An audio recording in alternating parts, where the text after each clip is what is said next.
इसमें सबसे पहले तो हम देखते हैं कि डेरिवेटिव ये है क्या, और फिर वहां से मेथड बनाएंगे और उस मेथड को फिर आगे तमाम क्वेश्चंस पे हम अप्लाई करेंगे। मैं इसमें एग्जांपल बनाता हूँ।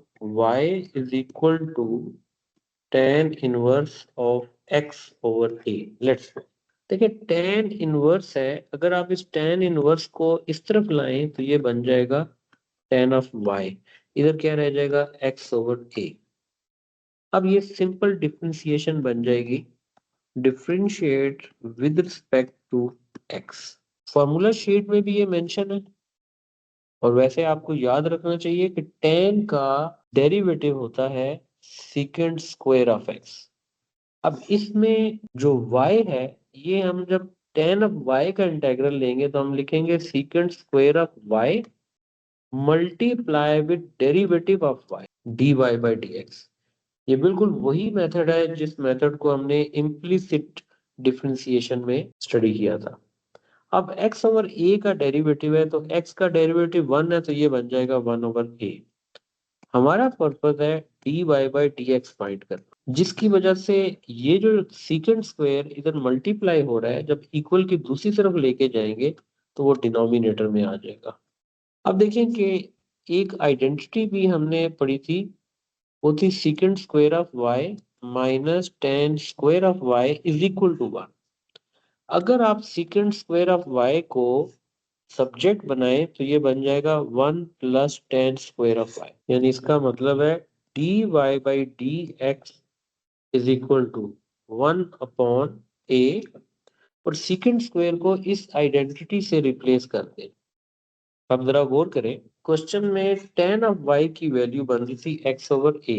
अगर tan स्क्वायर को इससे रिप्लेस कर दे, ये बन जाएगा x ओवर a स्क्वायर। थोड़ी सी वर्किंग रिक्वायर्ड है।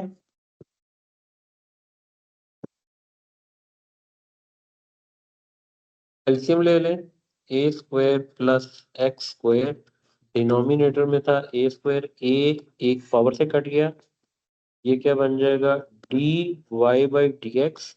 नीचे वाला a ऊपर जाके बन जाएगा a over a square plus x square.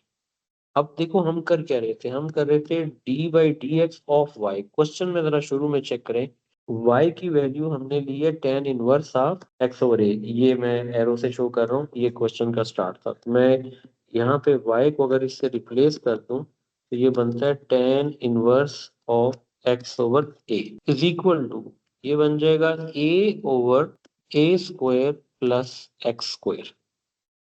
ये इसका डेरिवेटिव आ रहा है। अब इस डेरिवेटिव को अगर डायरेक्ट मेथड से करें, ये तो फॉर्मूला बन गया ना। अब हम इसको डायरेक्ट मेथड जरा ड्राइव करने की कोशिश करते हैं। इसी क्वेश्चन को यहाँ पे लिखता हूँ, d by d x of tan inverse of x over a. Let's suppose हमें इसका डेरिवेटिव लेना है, 1/1 plus x over a whole square multiply with derivative of this angle 1/a। बस ये मेथड लगाएं, आगे सिंप्लीफाई करेंगे तो सारा आंसर आ जाएगा। ये रूल अब चलाएंगे ताकि कंफ्यूजन ना हो। अभी इसकी कुछ प्रैक्टिस करने के लिए क्वेश्चन लेते हैं और फिर देखते हैं कि ये क्वेश्चंस कैसे सॉल्व होते हैं। देखिए, इसका फॉर्मूला अगर हम बना दें कि tan inverse of F of x, तो ये फॉर्मूला बन जाएगा 1 ओवर, ये जो 1 है ना, ये भी बेसिकली 1 स्क्वायर होता है, तो 1 स्क्वायर 1 ही आता है, इसलिए हम डायरेक्ट लिख रहे हैं। प्लस यहाँ पे आ जाएगा एफ ऑफ एक्स और उसका square multiply bye derivative of angle, क्योंकि ये tan इनवर्स के साथ ये वैल्यू आ रही है। ठीक है, मैं इसमें अगर वेरी फर्स्ट क्वेश्चन देखूं तो उस क्वेश्चन में हमने इसको डिफरेंशिएट करना है, D by d x of tan inverse of 2x। आप क्या करोगे, जब भी टेन इनवर्स का डेरिवेटिव लेंगे आप लिखेंगे 1/1 plus 2x square multiply bye derivative of this 2x which is 2। बस इसको सिंप्लीफाई कर लें, ये बन जाएगा 2/1 प्लस 4x स्क्वायर। ले, ये आंसर आ गया स्ट्रेट अवे। बी पार्ट को भी देखें, as we are finding derivative of tan inverse of 5x।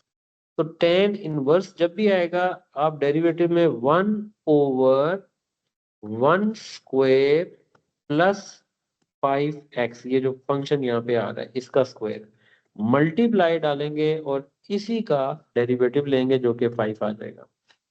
अब इसकी सीधी सीधी सिंप्लीफिकेशन कर लें, ये लें जी, इसकी सिंप्लीफिकेशन करेंगे 1 plus 25x square, this is the answer. T part में ले जी, इसका डेरिवेटिव अगर हम लें, tan इनवर्स है, आप लिखेंगे 1/, ये 1 स्क्वायर है, फिर प्लस का साइन आएगा और tan इनवर्स के साथ ब्रैकेट में x/3 लिखा हुआ है, आप लिखेंगे x/3 इसका स्क्वायर, मल्टीप्लाई डालेंगे, x/3 का डेरिवेटिव ले लें, वो आ जाएगा 1/3। अब ये डेरिवेटिव तो आ गया है, लेकिन डेरिवेटिव में सिंप्लीफिकेशन जरूरी होती है, तो अब आप सिंप्लीफिकेशन करेंगे 1 plus x square over 9 multiply by 1/3। Denominator में एलसीएम आ रहा है, it is 9 plus x square into 1/3। ये जो 9 है इसको फ्लिप करेंगे तो ये ऊपर चला जाएगा, तो 9/9 plus x square multiply bye 1/3। इसकी कटिंग कर लें तो फाइनल आंसर आ रहा है 3/3 प्लस एक्स स्क्वायर। ले जी, ये आंसर आ गया। ये tan इनवर्स की डेरिवेटिव की एप्लीकेशन थी। अब हम देखते हैं कि अगर क्वेश्चन थोड़ा सा कॉम्प्लेक्स हो जाए तो तब हम इसको कैसे डील करते हैं। जैसे ये एफ पार्ट, हमने इसका डेरिवेटिव लेना है, d/dx of tan inverse of 2x over x plus 1। ये आ गया, इसका डेरिवेटिव लेते हैं। देखिए tan इनवर्स का डेरिवेटिव आएगा 1/, ये देखो 1 स्क्वायर, ब्रैकेट में जो फंक्शन है इस सारे का स्क्वायर, और multiply by derivative of 2x over x plus 1। ये अब मैंने यहाँ d/dx इसलिए लिखा है क्योंकि इसका डेरिवेटिव सिंपल नहीं है, ये फ्रैक्शन की फॉर्म में, इसमें क्वोशंट रूल लग रहा है और क्वोशंट रूल यहाँ पे अप्लाई किया जाएगा।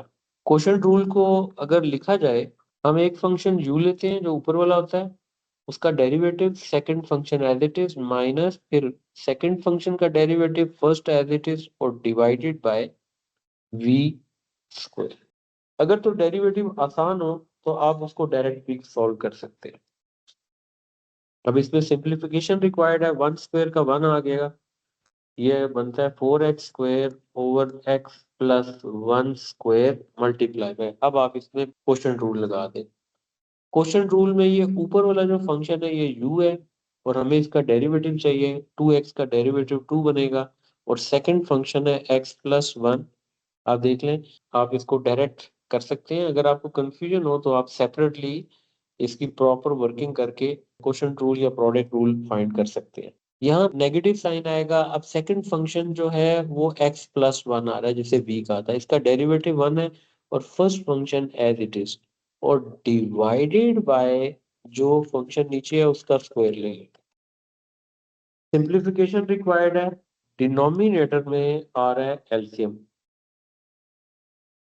It is x plus 1 whole square plus 4x square multiply by, ये ब्रैकेट भी सिंप्लीफाई कर दें, 2x plus 2 minus 2x divided by x plus 1 whole square. अगर आप नोट करें, ये x प्लस 1 होल स्क्वायर इस x प्लस 1 होल स्क्वायर से कट जाएगा क्योंकि ये इसके भी डिनोमिनेटर में है।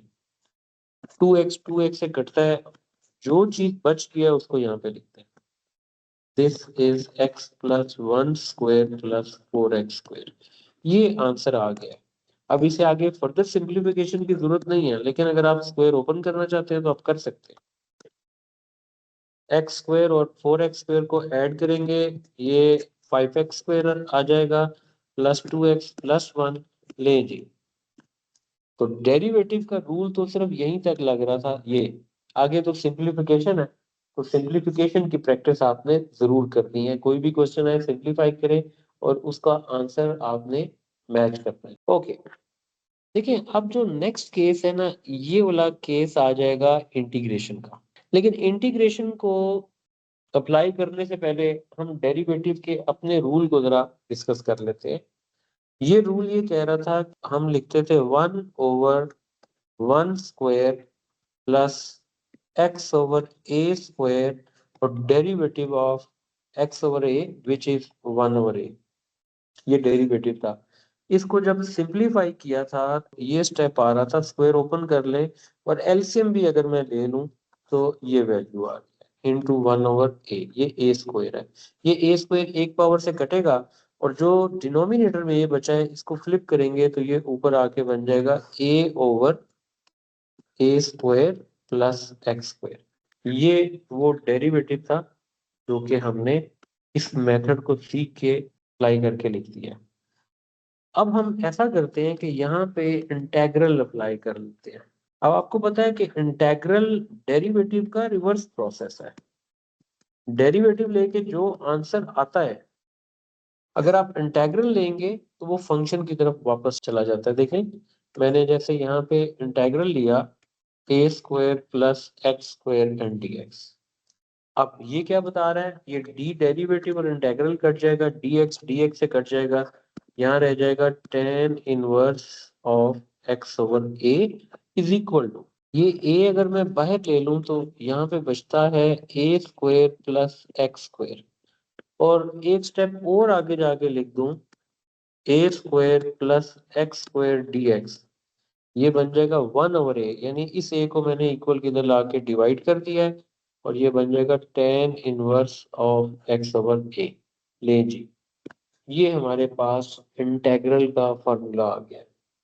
अब इस फॉर्मूले को अगर आप डायरेक्ट समझ लेते हैं तो तब भी सही है, लेकिन अगर आप डायरेक्ट नहीं समझते तो हम एक ऐसा मेथड बना लेंगे जो कि हमारे तमाम टेन इनवर्स के इंटेग्रल को डील कर देगा। देखें ये जो फॉर्मूला है इसमें प्रोसीजर मैं आपको बता देता हूँ कि हम प्रोसीजर क्या फॉलो करेंगे। मसलन इस फॉर्मूले में से अब मैं आपको वो टेक्निक बताने लगा हूँ जिससे हम इंटेग्रल लिया करेंगे। जब भी ये क्वेश्चन आए आपने सिर्फ एक काम करना है, ये जो कांस्टेंट होगा ना कांस्टेंट, इसको कॉमन ले लेना। 1 ओवर ए स्क्वायर कॉमन ले लूं, ये बचेगा 1 प्लस एक्स स्क्वायर ओवर ए स्क्वायर, ये बच जाएगा। ठीक है, हर क्वेश्चन में आप कांस्टेंट को कॉमन ले लें। फिर इसके बाद एक स्टेप आप और लिखेंगे, वो स्टेप ये बनेगा, ये जो 1 है ये बन जाएगा होल स्क्वायर और एक्स स्क्वायर ओवर ए स्क्वायर बनता है x over a whole square, और ये ले अब आप यहाँ से इंटेग्रल लेंगे। ठीक है, इसका इंटेग्रल क्या बनेगा, tan inverse of x over a, सही हो गया। यानी ये देखो 1 को तो आप छोड़ देंगे ना, ये वाला जो 1 स्क्वायर इसको छोड़ दें, इसके साथ आ रहा है एक्स ओवर ए, बस इसको उठा के आपने लिख देना है किसके साथ, टेन के साथ, tan inverse of x over a. फिर आपको पता है इंटेग्रल में जो टेन इनवर्स के साथ ब्रैकेट में है उसका डेरिवेटिव भी चाहिए, इसका डेरिवेटिव बनता है 1 ओवर ए, लेकिन इंटेग्रल लेते हुए डेरिवेटिव डिवाइड हो जाता है।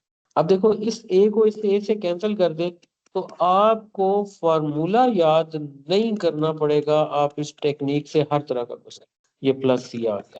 अब एग्जांपल की सिलेक्ट करते हैं, ये जो कैंसिलेशन की है मैंने, अच्छा देखिए 1 ओवर ए जो है, ये देखें जो भी क्वेश्चन आएगा ना, देखें इसमें जब आप कांस्टेंट को कॉमन लेंगे तो एक टर्म बनेगी 1 स्क्वायर वाली, एक टर्म बनेगी इस तरह की एक्स, उसमें एक्स नजर आ रहा होगा, एक्स ओवर ए है जो भी आता है। आपने टेन इनवर्स ऑफ, ये जो मैंने हाईलाइट किया है यहाँ पे एक्स ओवर ए लिखना है, फिर इसी एक्स ओवर ए का डेरिवेटिव लेके डिवाइड करना है। आपको पता है इंटेग्रल में डेरिवेटिव डिवाइड होता है, तो हमें वो डिवाइड करना है। अब देखो मैं आपको एग्जांपल से ये समझाता हूँ ना, अब मैं आपको फार्मूला नहीं याद करना पड़ेगा, आप इस टेक्निक को फॉलो करिए। अब जैसे ये क्वेश्चन आ गया, ये क्वेश्चन है एक्स स्क्वायर प्लस 9, चलो मैं इसे लिखता हूँ 9 प्लस एक्स स्क्वायर, तो प्लस में आगे पीछे लिखने से फर्क कोई नहीं पड़ता। आपने पहला काम ये करना है डिनोमिनेटर में से 9 को कॉमन ले लेना है, ज़ाहिर है 9 डिनोमिनेटर में है, जब आप 9 को कॉमन लेंगे तो ये क्वेश्चन बन जाएगा 1 ओवर एक्स स्क्वायर ओवर 9, ये dx आ गया। एक स्टेप में और इसका बना देता हूँ, वो स्टेप ये बनेगा 1 को मैं 1 स्क्वायर डाल दूंगा, दरमियान में हमेशा प्लस आएगा, एक्स स्क्वायर ओवर 9 का मतलब है एक्स ओवर 3 होल स्क्वायर, ये आ गया। अब इसको सिंप्लीफाई कर ले, अब यहाँ से इंटेग्रल ले ले, देखिए 1/9 ऑलरेडी बाहर है, आपने क्या करना है टेन इनवर्स ऑफ, ये देखो मैं हाईलाइट कर रहा हूँ, ये मैंने हाईलाइट किया x/3, तो ये टेन इनवर्स के साथ आएगा क्योंकि यहाँ पे आपने 1 बनाना है। ये 1 आना चाहिए, ठीक है। तो फिर आपको हमेशा आसानी रहेगी। आपने फिर 1 जो जहाँ पे आएगा उसको छोड़ दे, उसके साथ जो दूसरा स्क्वायर वाली टर्म है उसमें से आप इनसाइड द ब्रैकेट जो स्क्वायर के अंदर है वो लिखें, वो बन जाएगा x/3। क्योंकि हम इंटेग्रल ले रहे हैं तो हम इसी x/3 का डेरिवेटिव लेके कर देंगे डिवाइड, ये आ जाएगा 1/3 और ये हो गया +c। अब वैसे तो आप यहाँ कटिंग कर सकते हैं, लेकिन अगर कंफ्यूजन होती है, ये देखिए 1/9, ये जो डिनोमिनेटर का फ्रैक्शन है जब आप ऊपर लेके जाएंगे तो ये 3/1 हो जाएगा। ये आंसर आ जाएगा tan inverse of x/3 plus c। अब आप कटिंग कर लें, ये लीजिए 1/3 tan इनवर्स ऑफ x/3 और प्लस c, ले लीजिए आंसर आ गया। अब इसके साथ आप कोई भी क्वेश्चन कर सकते हैं, जैसे मैं बी पार्ट भी कराता हूँ ताकि अगर आप प्रैक्टिस हो जाए। इट इज एक्स स्क्वायर, अब 16 प्लस एक्स स्क्वायर है, चलें 16 plus x square dx। Okay, देखें this constant is not 1, so take that constant common outside the bracket। Inside the fraction आ जाएगा 1 प्लस एक्स स्क्वायर ओवर 16 आता है, मैं उसको लिख लेता हूँ x/4 होल स्क्वायर। अब ये देखो इसका इंटेग्रल क्या बनेगा, 1/16 तो बाहर है, आगे आएगा tan इनवर्स। मैं दोबारा हाईलाइट कर रहा हूँ ब्रैकेट के अंदर, ये जो x/4 है आपने इसको tan इनवर्स के साथ लेना है और divide by derivative of x/4 जो कि 1/4 है।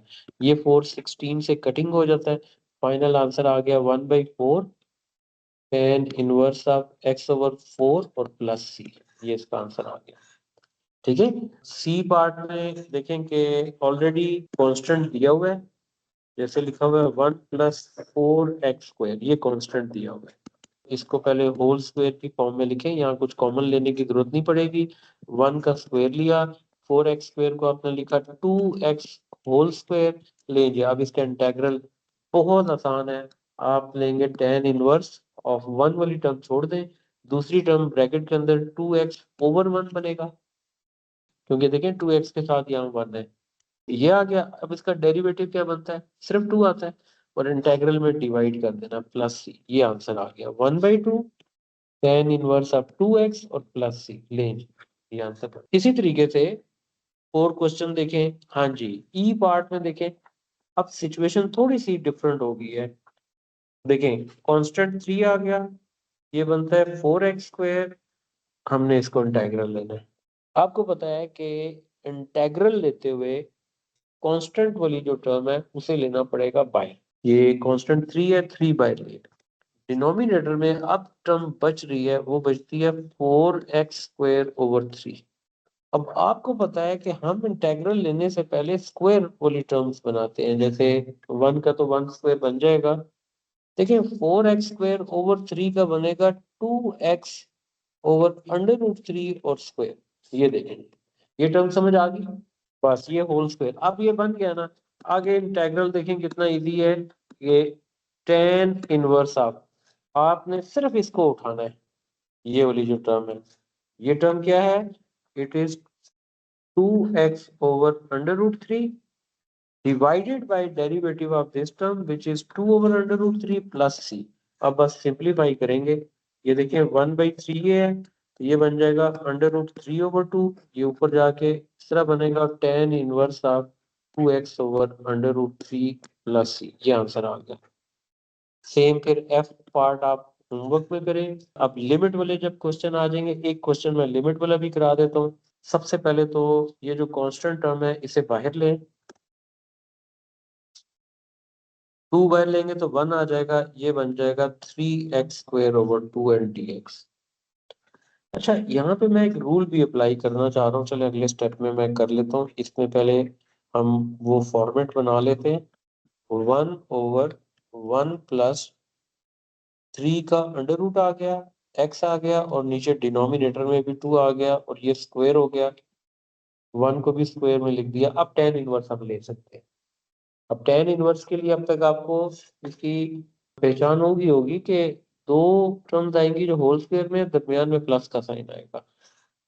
अच्छा, लेकिन एक रूल है इंटेग्रल का, वो मैंने पहले भी एक बार डिस्कस किया था, अगर -a से a ऑफ फंक्शन आ रहा हो तो आप इसे 0 से a कर सकते हैं, लेकिन आपको इंटीग्रल के बाद 2 लगाना पड़ेगा। इसका फायदा ये है कि हमारी इंटीग्रेशन आसान हो जाती है। अब मैं क्वेश्चन पे ये स्टेप अप्लाई कर देता हूँ। देखें, 2 टाइम लिया, 1/2 पहले से था, लिमिट 0 से लेके √2 हो जाएगी।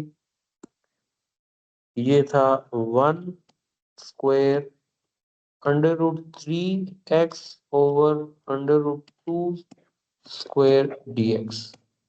2 और 2 तो कट गया ना। अब इंटेग्रल आ जाएगा tan inverse of √3x over √2, और इसका डेरिवेटिव डिवाइड कर दें तो वो बनता है √3 ओवर √2। क्योंकि इसमें लिमिट दी हुई है तो लिमिट को अगले स्टेप में हम पुट कर देंगे। आपको पता है कि लिमिट वाले क्वेश्चन में बेहतर तरीका ये है कांस्टेंट को बाहर ले जाया करें। जब आप कांस्टेंट को बाहर लेके जाएंगे ये बन जाएगा √2 ओवर √3। अब मैं इसे नेक्स्ट स्टेप में लिमिट को सब्स्टिट्यूट कर दूंगा। अपर लिमिट को पहले ले लें। It is tan inverse of √3 over √2, x की जगह √2 आ गया, माइनस tan इनवर्स ऑफ 0, पूरी टर्म 0 हो जाएगी। देखिए √2 √2 कट गया। यहाँ से आप कैलकुलेटर से हेल्प ले सकते हैं। tan इनवर्स √3 बच गया था, माइनस tan इनवर्स ऑफ 0, यहाँ से हम एंगल फाइंड कर लेंगे। tan इनवर्स ऑफ 3 मैंने आपको बताया था इंटेग्रल में जब ट्रिग्नोमेट्रिक फंक्शन से एंगल निकाला जाता है तो वो एंगल रेडियन में लिया जाता है। ये 60 बनता है, यानी उसका बन जाएगा π/3 tan 0। 0 आ गया। फाइनल आंसर आ रहा है √2π, और in the denominator we have 3 into √3 plus, ये आंसर आ गया। ये हमारा इंटीग्रेशन का टॉपिक कंप्लीटली खत्म हो गया। डिफरेंशिएशन इंटीग्रेशन खत्म हो गई है।